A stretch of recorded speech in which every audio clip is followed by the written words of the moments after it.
Amazing wife, Jodie. And I'm Matti. And we have the honor and privilege of just sharing with you this morning about evangelism to cap off our missions month. How many of you have been here for some of our missions month? Yeah, it's been good. We devote 1 month a year, like we're on a mission. Like if you're part of God's family, when you said yes to Jesus, he assigned you to be a missionary. And you're on a mission regardless of whether or not you realize it or not. And maybe today, that's part of what God's going to do, is open your reality or realization to the reality that you are a missionary for God, and that he has plans for you here in Kelowna or wherever he has you placed to actually announce Jesus, introduce Jesus to people. And Jodie and I are going to talk today a little bit about that. So, yeah. Hello. Hi, good morning. Hi. Yeah, I'm Jodie, Matti's wife, Jodie. And yeah, it's nice to be able to be here on the last week of Missions Month. And yeah, we've heard lots of great sort of stories and testimonies and just hearing about what God is doing. And, you know, that's really important and is a part of who we all are. And I just love that testimony from Josh. I think, as he was saying, just that, God wants to reveal more of himself to us. And that's a big part of who we are. That should be at the center of who we are as believers, that we actually regularly, continually lean into God, and he's revealing more and more of himself to us. And that's an integral, key part of evangelism, or, well, being a believer, evangelism, missions, prophesying, praying, and that's who we all are. You know, we are little Christs, we're disciples, and that's when we signed up for Jesus, that's what we get. Yeah. So we're going to talk about evangelism today. I know when we mention the word, it can have a reaction in people in different ways depending on how you're wired. For some of you, you're like, yes, I love this. I know Pervez, he was an evangelist in Pakistan, and I know Joseph here is an evangelist. Yeah, who likes evangelizing? Hands up if you love to evangelize. Come on. Okay. That's quite a good number of people. Some of you with your hands down are like, yeah, I like the idea of it, but I'm not so keen on it. Rick Warren once said, you know Rick Warren from Saddleback? There's this famous quote from Rick, and he says, there's one thing that Christians and non-Christians agree about with evangelism. And he said they both don't like it. Yes. There's a problem when the ones we're evangelizing to don't like it as well. Yeah. And we as believers are told, hey, we're meant to make Jesus known around us. And I think most of us realize when we've been a part of God's family for a while that's something we meant to do. And we've had various experiences of this in our life. Depending on how we're wired also, we can be proactive on it or sometimes just reactionary, where it just turns up. But both Jodie and I have dabbled with evangelism. We want to share kind of some of our experience. I wouldn't call myself, in terms of the fivefold gifting, I don't think either of us would describe ourselves as having evangelism as the highest gifting within our fivefold mix. But we were sent on assignment to the UK to plant a church in the middle of London, and evangelism was at the core of that. And we learned that every day, not just because we were somewhere else, but every day we were on a mission to evangelize every day. It became part of the everyday. And, you know, sometimes we sort of sit back and we think, oh, you know, someone else in our church is evangelizing, so we're doing all the good works because we just send them out. Or we have some missionaries and we send them out and they're the ones doing it, so we can, you know, just keep doing what we're doing because someone amongst us in the body is evangelizing.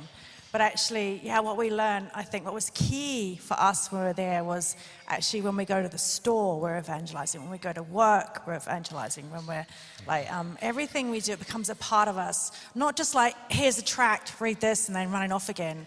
But just like looking for those small things, like Josh said, looking for the small things.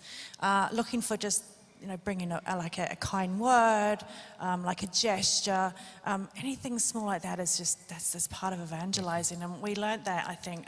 I can remember one morning, UK. I needed to go to the supermarket, and in London, you did everything on public transport, and our local supermarket was 5 minutes on the local bus, a few stops, 3 stops away, Sainsbury's, if you know the British supermarket, Sainsbury's, and I was on my way to Sainsbury's and just leaving, before I was leaving, Jodie nudged me and said, hey, remember you're a missionary.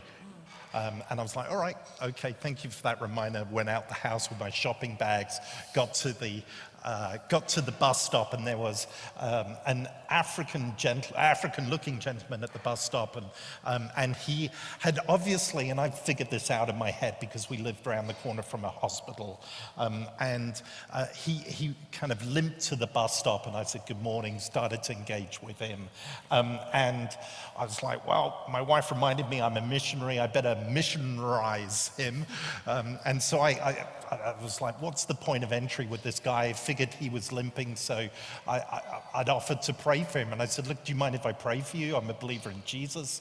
I see you're limping here. What happened? He said, 10 years ago, my car I was driving got hit in the side of the car, and it damaged my body. I've got a sore neck, and I limp because of this. And I said, well, do you mind if I pray for you? I believe that Jesus is a healer. And he said, sure thing.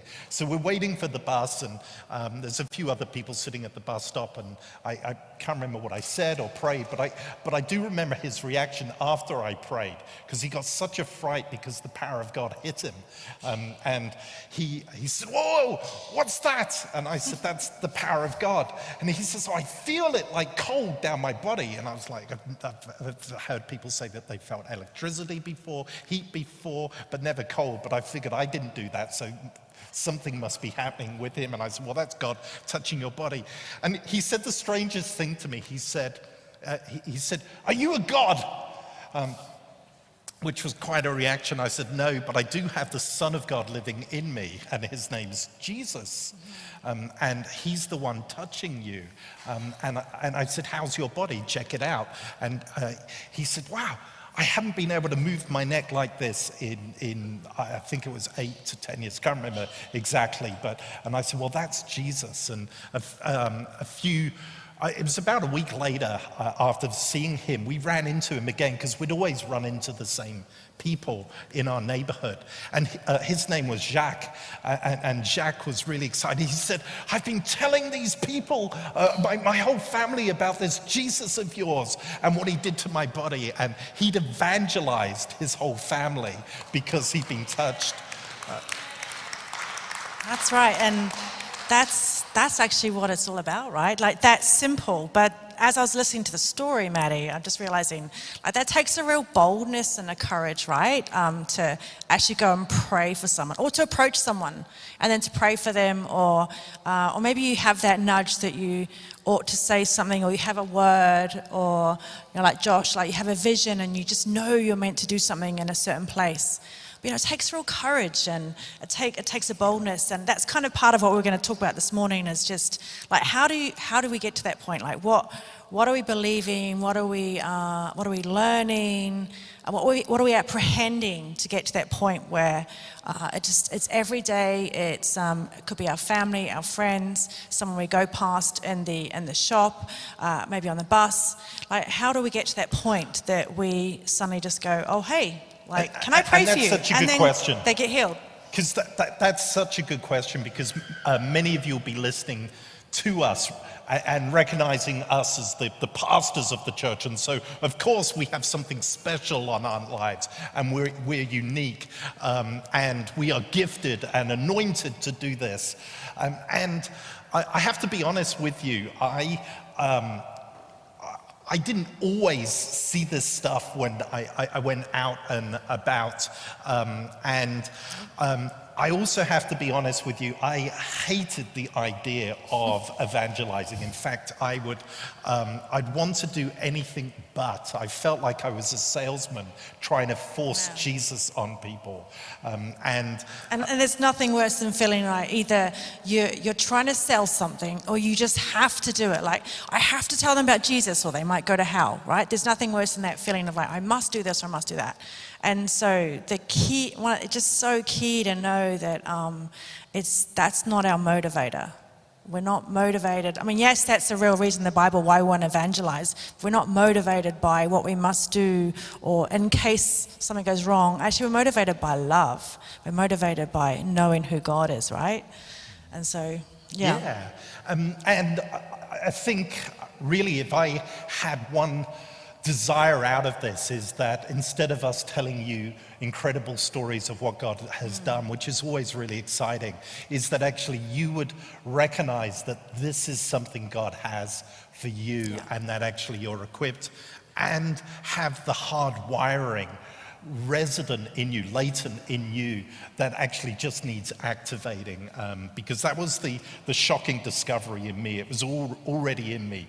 I'm born again, we're born again, you're born again. Lives in us. If you've accepted Jesus Christ as your Lord and Savior, He's placed His Spirit of God inside you, and actually most of what is supernatural evangelism is learning how to let Him out and how to do it in a way that actually doesn't make you look weird and actually makes you is accessible to the other person, and it takes practice to do that.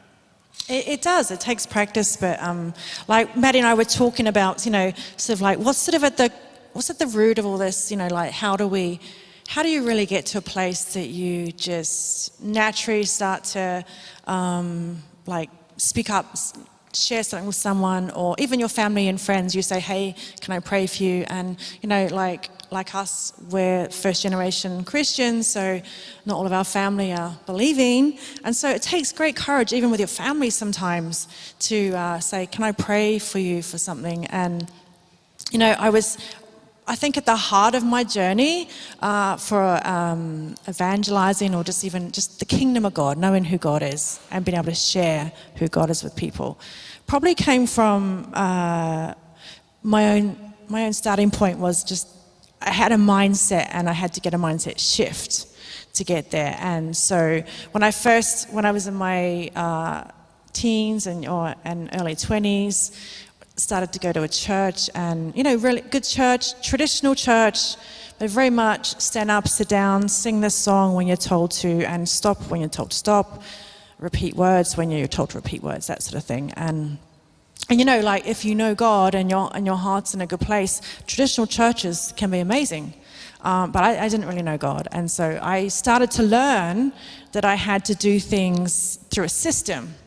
That I had to do things a certain way so God would be happy with me. And if I didn't, I was going to drop the ball. And I didn't want to drop the ball because, there's a whole world out there who need Jesus. So, and then I went to a church later on, amazing church that had encountered God, and they'd seen the Spirit of God moving through them. We had amazing fellowship. Beautiful worship, incredible church, and it was fun. It was so fun and it was good, and there's so many good things about it.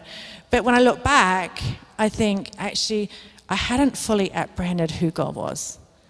Like I really didn't know. My heart hadn't shifted. I was able to jump in with what was going on and experience some of what was happening, and it was amazing.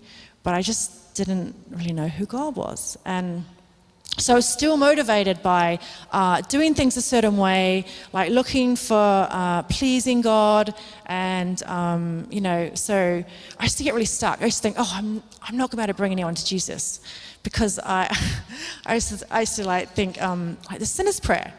I can't remember the sinner's prayer. I'm going to get it all muddled up. I'm going to go in the wrong direction. And people are going to be like, what is this Jesus you have? You can't even do the sinner's prayer. So I used to get really hung up on, I have to get the sinner's prayer right. And if I don't do that with someone, then they're going to go to hell. So I used to really trip myself up for years. Like, honestly, the enemy will keep you held back from ministering to other people just from small things like that. Just because you think, oh no, I'm not good enough. I can't say it correctly. My prayers aren't good enough. I used to pray, and then I used to try and pray like other people because it's like, oh, they sound so godly. And we have to sound godly, otherwise God doesn't move. We know that's a lie.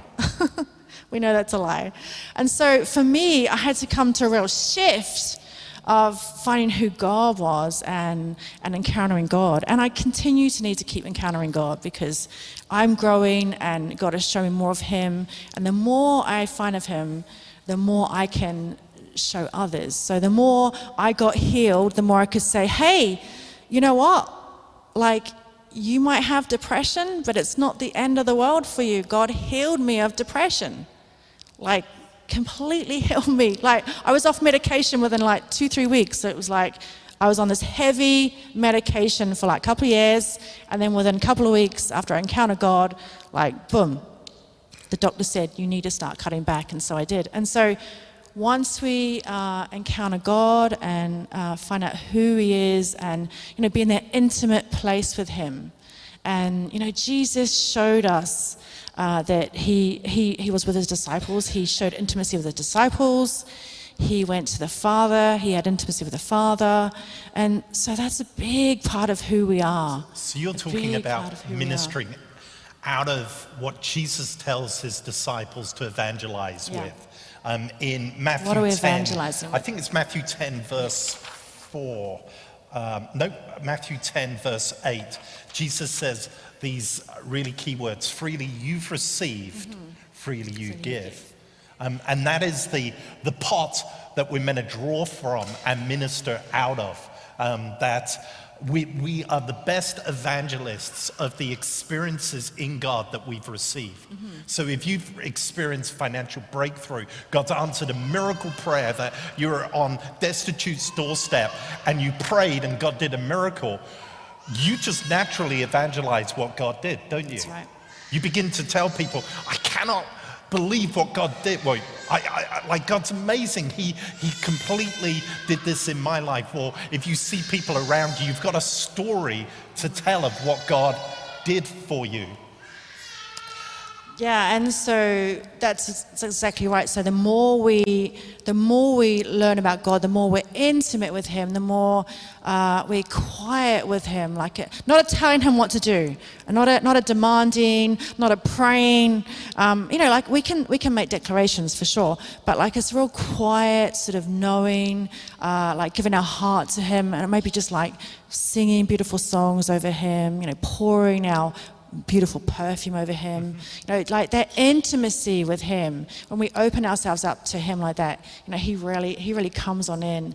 And we can make great declarations. Like I think earlier we were making declarations over like our finances, and when we know who God is, we have the authority to stand and say, everything else that's not of God, get out the way. This is what God says, and this is what's going to happen. When we have that authority, when we know who God is, we can make those declarations, as well as when we have known him in the intimate place, in the quiet place, when we've seen him move, when we've seen him heal, change our circumstances, change our finances, our relationships, reconciliation.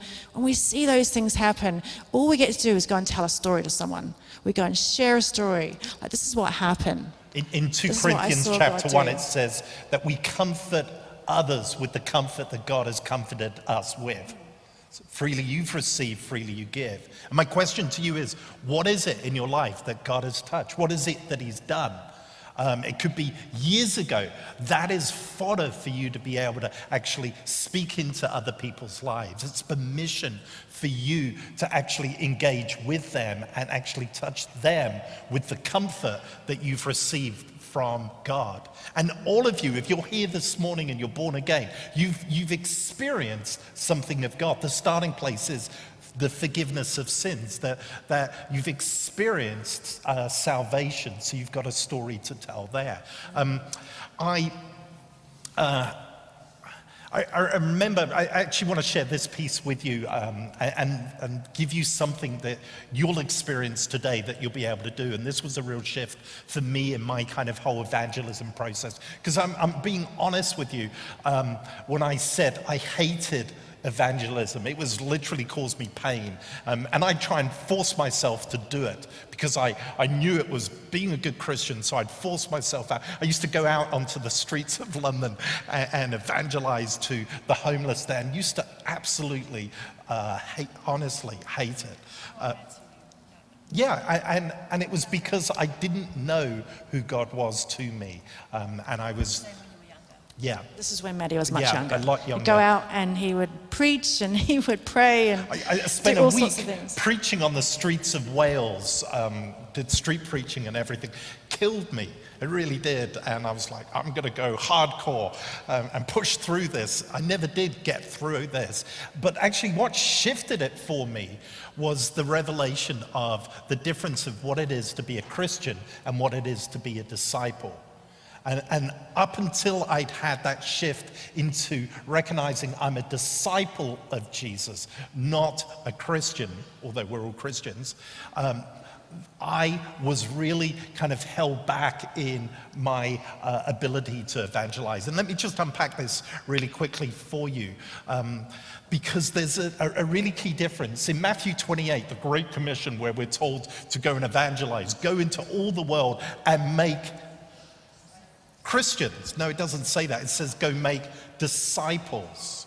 And I've taught a lot on this in the church. There's a big difference between being a Christian and being a disciple of Jesus. See, a disciple comes out of the whole Jewish understanding within the context of following a rabbi. And the role of the disciple was to become the rabbi that you were following. You would literally become the embodiment of them, that you would do what they did, not just know what they knew. And a lot of my Christianity was knowing about God. I'd read these books and I could memorize great passages and tell you a lot about God, but it wasn't connected in with my life. But when I had this revelation that I was called to be a disciple and to reproduce what Jesus was doing in his life, it was a massive shift for me. And suddenly when I was out and about in places, I realized that actually if I was in a situation where I previously thought, Jesus, if you were here with me, this would be so much better. I realized Jesus was here with me because he was in me, and actually I could do the same things that he did. And I started just to act on the faith of being a disciple of Jesus, that God would back me up in situations. And the very things that I previously would have prayed for, I started to see the answers of prayer in those situations. No lie. It was amazing, and it was night and day. And it was based on the revelation of discipleship, that I was commissioned when I said about doing what Jesus would do about the place. And it was amazing. It was night and day. And do you remember that Sunday? Were you in the service that Sunday where I'd come back from that conference or the retreat? And I did a altar call like we sometimes do here, and I used to do this every Sunday, and I listed off numbers of things that God wanted to do. And I did this prior to going to this retreat, and on this retreat I heard what Jesus' mission was, which was to announce the kingdom, the rule and reign of God. And really what that means is that what makes the good news is that isn't something future orientated, like going to heaven, although that is good news. It was something now focused. God could be experienced now. His kingship could touch people's lives now. And that really where there wasn't heaven on earth was a target for Jesus to touch.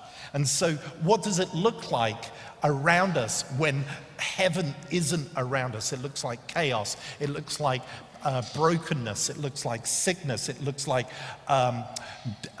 people not relating rightly, because in heaven none of those things exist. And so my world and my viewpoint shifted, and I started to see things in this really kind of black and white thinking. It's like, wow, that person's limping. They need a touch of heaven in their life. That person's got a broken relationship. They need God to touch them there. And I'm a disciple and I'm a broker for God. I can invite Jesus into that situation. And because God backed up Jesus, he's going to back up me. So I started to do that stuff, and it happened, no lie. Yeah, and that's the thing. I think when we step into the freedom of knowing it's God doing it, not us. Like he does it through us, but we just step out in faith because we've read our Bibles. We know what Jesus says to do. We know who God is. We know that he's the healer, that he sets free. And if we walk with that knowledge and we carry that, we can walk into any situation and just. We can pray, we can declare, we can partner with someone in their pain, for something to shift. We can, and we just know God's going to show up because it's just God. It's who he is. It's his nature. And there's something like, it's like getting rid of like this big heavy backpack that we often carry thinking, I have to be a Christian that looks like this, or if I go out and I pray for someone that don't get healed, then I'm going to look stupid, or, whatever. We have to like let go of that backpack of negative thoughts, negative stories or belief systems and carry with you knowing who God is, that he's going to do it. And go after it anyway. And when he doesn't do it, don't get offended. Don't feel bad. Don't feel stink. Go back to God and just thank God for what he's doing. Keep thanking God for what he's doing. Just keep going after it because I think it was it John Wimber he prayed for healing for how many people? How many times? Like so many times he prayed for healing, for healing, for healing. And I think he got to the point where he was like, God, no one's getting healed. What's going on? And then finally he got breakthrough and people got healed. And so it's not getting upset. It's not backing off because I prayed once and nothing happened. That's not how it works. We just step out in faith. We know, I've got a whole Bible worth who God is and what he does. Okay. We're well equipped to know what he'll do. So we step out, we do it anyway, and yeah. So God does it. The word evangelist in the Bible doesn't mean what many of us actually think it means. The original context of the word evangelist in the Bible had to do with a Roman herald of the emperor of the day. And so there was not the internet in Jesus' day, believe it or not. And so when the emperor wanted to actually make an announcement across his kingdom, he didn't have the internet to be able to actually make that announcement through, or news channels to do that, or even newspapers. And heralds were commissioned by the emperor to go in on horseback or on donkey or on foot into the towns and cities of the empire and actually go with a message on behalf of the emperor. And they would go into the marketplace of the actual locality and they would announce to the population what the news was. And it could be taxes have gone up, or the emperor is starting a new holiday, or whatever. And as soon as the herald had announced what he was announcing on behalf of the emperor, it became an event. It became law there. And suddenly, from that moment on, from that point of announcement, it was a marker in which everything took reference from. And so Jesus takes reference from this Roman practice, and he appoints heralds of the kingdom of God to go out into the marketplace and announce a message. The kingdom of God is at hand. And we're like, what does that mean? That means that instead of heaven in the future, it means heaven can be experienced now. That's what made the good news, that heaven wasn't a future reality. It is that, but the heaven and its reality could be experienced now. And so Jesus commissions his disciples in Matthew 10 and in Luke 10 to go out with the authority of his kingdom and announce that the kingdom of God is at hand. And what happens was, as soon as they announce it, it becomes an event. Things start to happen around them that they couldn't believe. And so when you and I go out and about, you are a herald of God. You are a herald. You We're can all tell. herald of God, right? Yeah. Not just one person or 5% of the church. That's all of us. Yeah. All of us. You can announce to your co-workers in work, or your family members, or even your unsaved spouses, that actually Jesus is here and his kingdom is here, and his kingdom wants to show up in their life, because it does. It does, doesn't it? Yeah? If Jesus was standing there in front of them, you know that any problem that they had, he had the answer for. And he's commissioned you and I to be the answers to our world's problems, our friends' problems. And the way we do it is we offer an invitation. Hey, I've got great news. I'm a believer. I see God work. Would you allow me to pray for you? Mm-hmm. And most people today are so desperate that they, regardless of whether or not they believe or not, they will say yes. Some people will say, well, I'm not a believer. And all you need to say is, hey, that's okay, I am. Mm-hmm. They may even say, I don't believe in God. They say, that doesn't even matter. He believes in, I believe in God and he believes in you. Would you allow me to pray? And most people say yes. And if they say no, then you've knocked on their door. And that's okay. And like, then not everyone's going to, yeah. and maybe the timing's just not right. Like, we got to trust that God is bigger. Like God knows the big picture. I try and think of it like a big puzzle that we're part of, like one small piece of the puzzle. And so if someone's not ready now, when I've said, hey, can I pray for you? Like next week or next month, someone else might go past them and ask to pray for them and be like, oh yeah, actually, I would quite like that. Mm-hmm. And so we get to trust God that he's bigger, that God is moving and God, the kingdom is near. And there's other people out there. That's why we all need to pick up ourselves and be sharing, or just saying, hey, I go to church. I went to church on Sunday. I heard this testimony of someone getting healed. Can I pray for anyone? Does anyone want healing? Because I've seen it happen. Can I pray for you?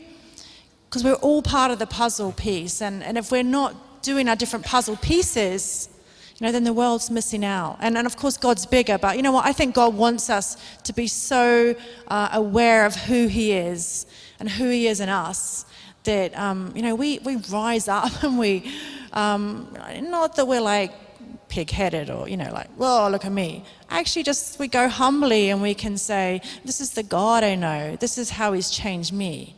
Yeah, when I encountered him, he transformed me like this. I got set free. When I met him, this is what happened. When I prayed for my friend, I saw them get healed. I didn't believe it. I tell people stories like that. I didn't even believe it. I didn't even know if God was going to do it, but he did it. And because that's just how it is. That's how it's been for me, that wow, I've been uncertain about it, but I've still trusted God. And I've gone, God, you actually did it. And I say to people yeah, I saw it happen. I didn't even know it was going to happen, but it happened because that's who God is. He says it. So I just got on the back of that belief, even though I wasn't sure, and he did it. So, yeah, we all have a part to play, and we all get to step into knowing who God is, and that's what he has for us. It'd be great if we were just a club, like a hangout club, and I love clubs, I love social clubs, but there's so much more. And if we were there the day Jesus was hung on the cross and we saw what actually happened, we would be running out of here going, you know what I know? I know some amazing news, I know something incredible. And when Jesus was resurrected, you know what I know? I saw that Jesus was resurrected. It happened. And when the Holy Spirit came and fell on them in Acts, you know what I saw? I saw it happen, and it was amazing and it was powerful. And so the more we can apprehend who God is, that we're not alone. When we accept Jesus, when we hear a story about who Jesus is and we say yes to him, and again, I'm not saying necessarily that the sinner's prayer. You can share a story with someone and share Jesus, and they get a hold of who Jesus is, and they can go, yeah, I believe that. That gets them into heaven. When they say yes to Jesus, and that's who he is and what he does, that gets them to heaven. And so our job is just to be knowing who he is and apprehending this and walking it out with the authority, not like we don't know this, we do know this is what happened. And so our job is to share our stories here. Our job is to remember and get excited, and our job is to be authentic with one another and say, you know what, I haven't seen it happen yet. I'd love to see it happen. Like, how many people want to see cancer healed? Like, come on, let's be honest, let's want to see cancer healed. Let's want to see the dead raised. Let's get excited about this. If that's what it says in the Bible, then let's go after it. And if maybe you haven't seen something healed, maybe you haven't seen mental health change, maybe you've seen addiction take over someone's life, then let's stand on knowing who God is and saying, actually, God's going to meet this person, God's going to heal this person, God's going to change their life. Because that's what we're here for. Our gathering is lovely, but we're actually here to see God move. We're here to see God change lives. We're here to see people set free. Like, it's tough. Things happen. We get in grief, you know, we get hurt, and life can really suck. People lose people. But our job is to say, actually, this is who my God is, and I'm going to stand on it. And if I didn't see someone healed that time, it's going to happen next time. And if I feel grief today, tomorrow I'm going to get up because I know who my Savior is. Tomorrow I'm going to get up and I'm going to go and believe for who God is. And I'm going to walk that out. Okay? That's good. We're going to pray for you and pray together.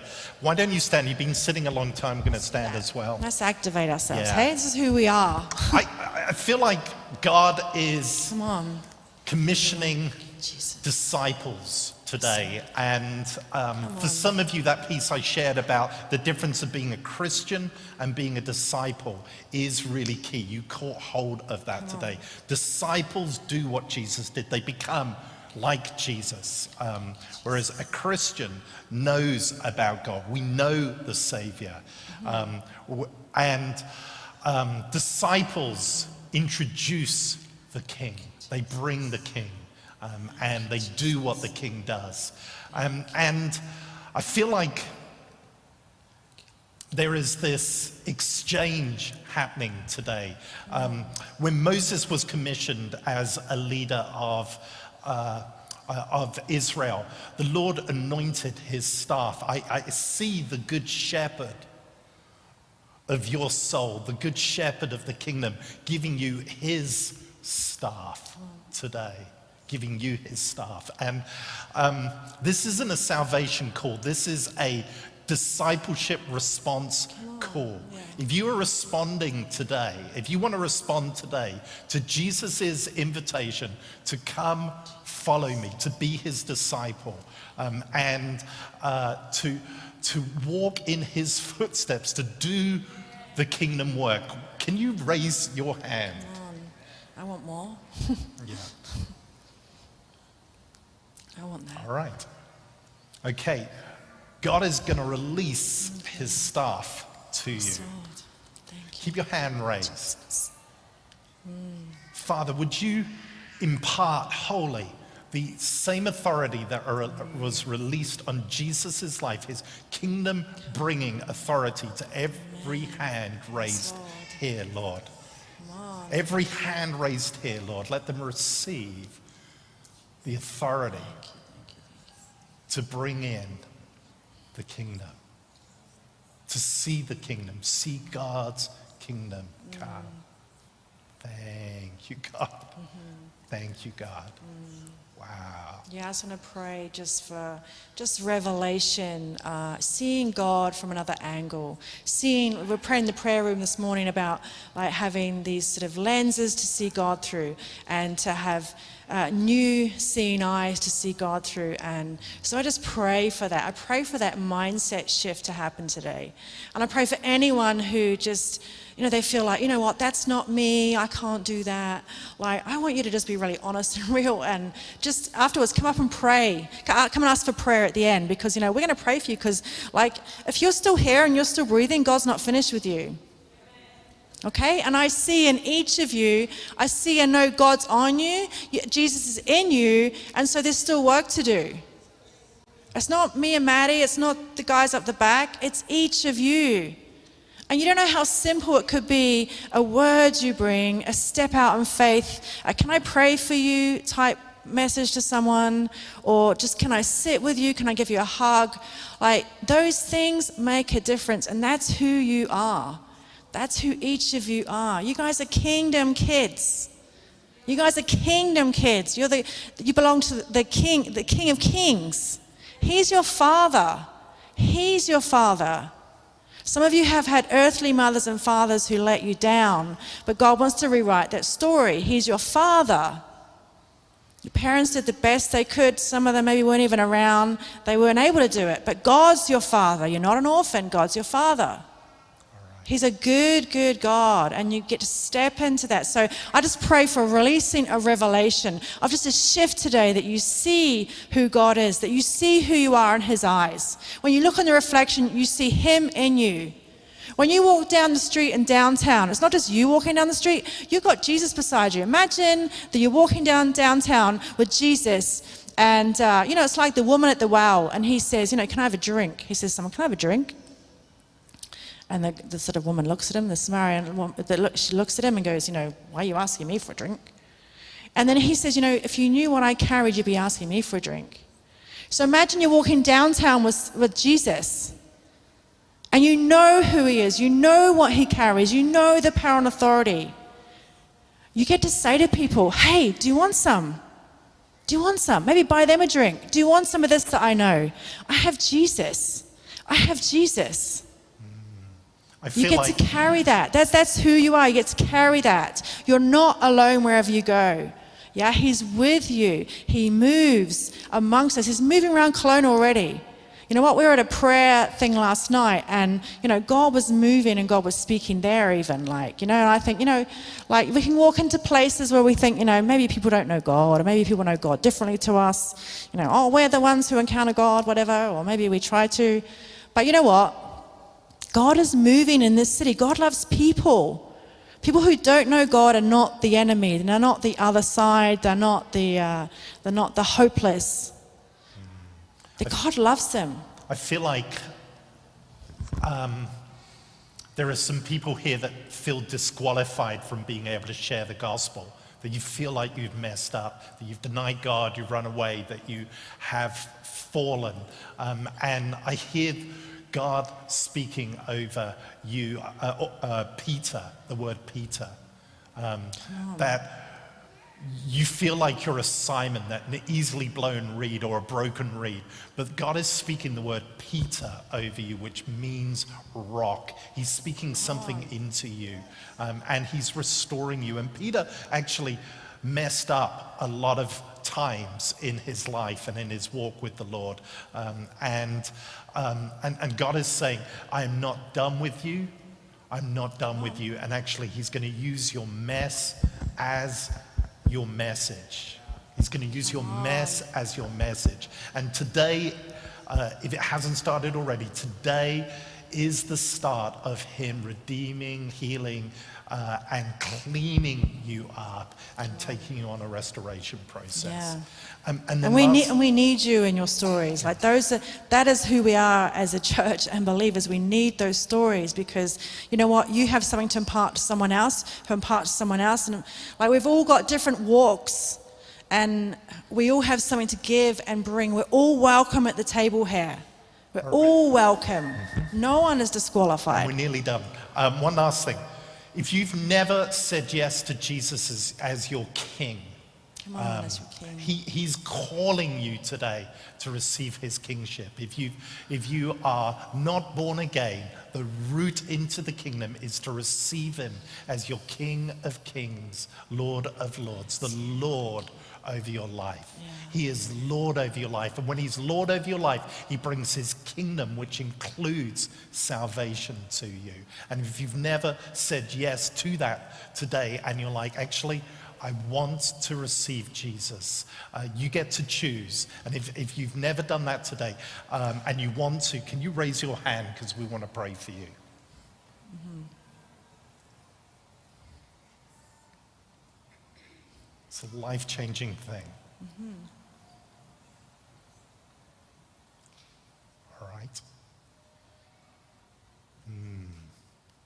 If that is you and you're too shy to do it now, come find me afterwards. We're going to finish with the fire tunnel.